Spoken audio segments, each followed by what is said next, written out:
Hello guys, we are back with our next lecture. In this lecture we are going to start the fourth unit.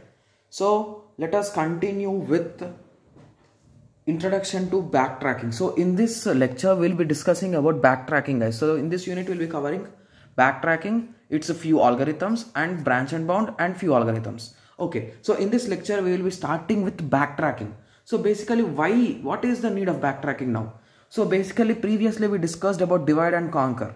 After that we discussed about greedy approach. Okay, after that we discussed about dynamic programming. So now we are discussing about backtracking. So your question will be, why now, what is the need of this backtracking? So how many of you agree that in dynamic programming the problems are too lengthy to solve? Even for a computer it is lengthy, right? So it can do faster, but that's a lengthy method, right? Solving all the combinations. Will that be a best option? No, right? So that is the reason why we came up with this backtracking. In this method also you will be getting the optimal solution, but in less number of steps when compared to dynamic programming. So that is the main concept behind introduction of backtracking.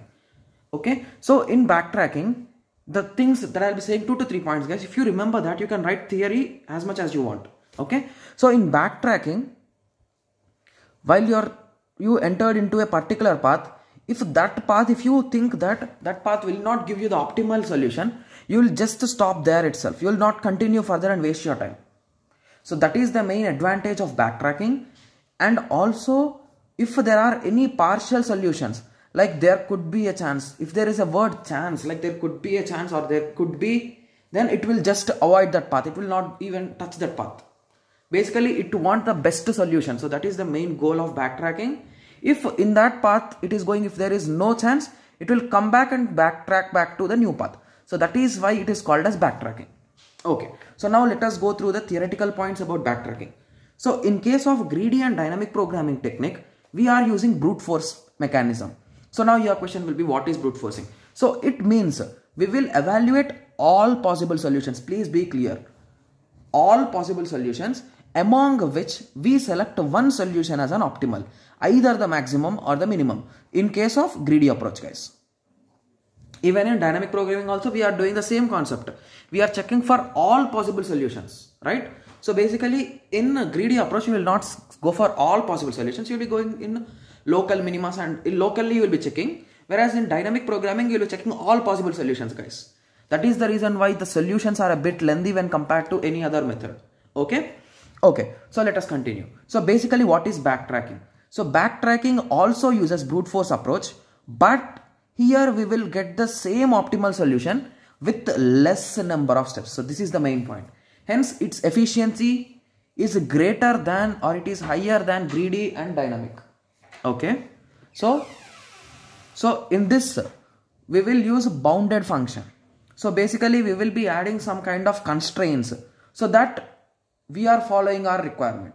Okay, like those are called as critical functions or implementable constraints or implicit or explicit constraints. Those are nothing but conditions guys. Like if this case has a possibility that it is false, you'll be just stopping right there itself. Okay. Okay, so let us continue. The major advantage of backtracking method is, if a partial solution is found, we are sure that it cannot lead to the optimal solution, and we will ignore the whole path. You will not even care about that path. So you are 100% sure that that will not lead to the optimal solution. So that is the reason why you will be neglecting that path. So here we follow the depth first search method. Okay. So basically in terms of depth first search we will be following it. So let us go through some kind of terminals. There are around 5 to 10 terms which we will be using. Okay. So critical function. So it is a function p of x1, x2, x3 and so on, which needs to be maximized or minimized for a given problem. So for any problem we will be having a criteria function, sorry. Okay, so it is criteria function. So that will be the criteria of the problem. So what you need to solve. Okay. After that we are having solution space. All tuples that satisfy the explicit constraints to be solved will be coming under the solution space. So basically explicit constraints are nothing but like outside constraints which are not mandatorily implemented. So assume this is a small tree which you got after solving the solution. So you will be assuming that B, D, E everyone reached to leave without any issues. So we can say that B, D, E are some kind of solutions. So we can say that the solution tuples are AB, ACD and ACE. So are the tuples for solution space, in the solution space. Okay. So similarly, what is problem state? So problem state, each node in the tree defines a problem state. So basically A, B, C, D, E. So each and every element in the tree represents a problem state. Okay. Solution state. Solution is nothing but you'll be representing with a square. Inside square you'll be drawing the circle and the node, or outside you'll be drawing the square. Okay. So these are the problem states for which the path from the root of S is defined as a tuple of solution. So basically previously here we didn't give anything. So I told all are the tuple solutions or in the solution space. But here whenever it indicates that it is a solution, see, it indicates a solution. Hence A comma B and ACE are the solution states. So these paths will be now the solution states.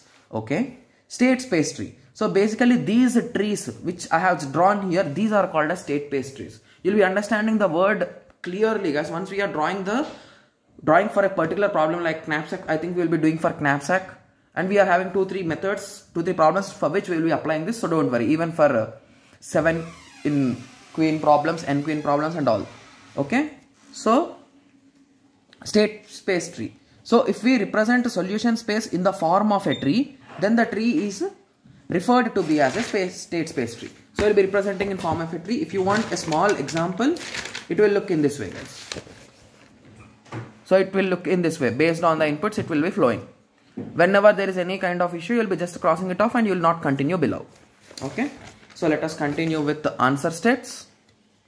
So these solution states of S for which the path from the root to S is defined as a tuple which is a member of the set of solutions satisfying the constraints. So basically answer state are nothing but the final states that you are required. So this B could be an answer state and E could be an answer state. So basically these are the final answers which we are searching for, or which are required for us. Okay. Live nodes.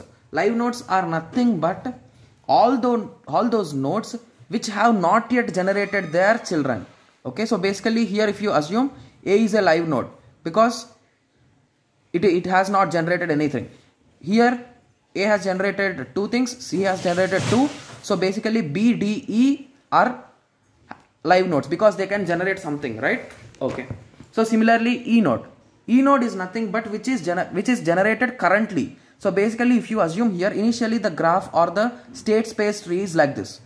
After a particular time it became like this. So indirectly you can say in this transition time you can say this node is E node. Okay. Dead node. Dead node is nothing but there is no possibility further on. You will be just striking a cross mark or you will be directly crossing the whole node. So both of them will be working. Bounding function. Bounding function is a function which is used to kill these kind of nodes. So to kill these kind of nodes, you will be using the bounding condition, some kind of conditions. So in knapsack, we will be saying that greater than if the weight of the bag, if the weight of all the products is greater than the bag, then we will be closing off. There is no need to continue further any kind of combinations. Okay. Okay. Similarly, let us now go through the types of constraints. So there are 2 types of constraints, that is implicit and explicit. Implicit. These are the rules which are determined which of the tuple in the solution space satisfy the criteria. So based on the criteria you will be checking. So in case of a small example, in 4 queen problem the implicit condition are no 2 queens should be in the same column, row or diagonal. Guys, we will be discussing about this 4 queen problem, don't worry about that. So basically the conditions which are with respect to the tuples or which are with respect to the solutions are called as implicit. Whereas explicit, these are the rules which restricts each x of I to take an value only from a given set. So basically if you assume in knapsack problem, so if you assume that as 0 by 1, so indirectly you are forced to take only 0 or 1 for xi. So this is nothing but an explicit condition, you are forced there.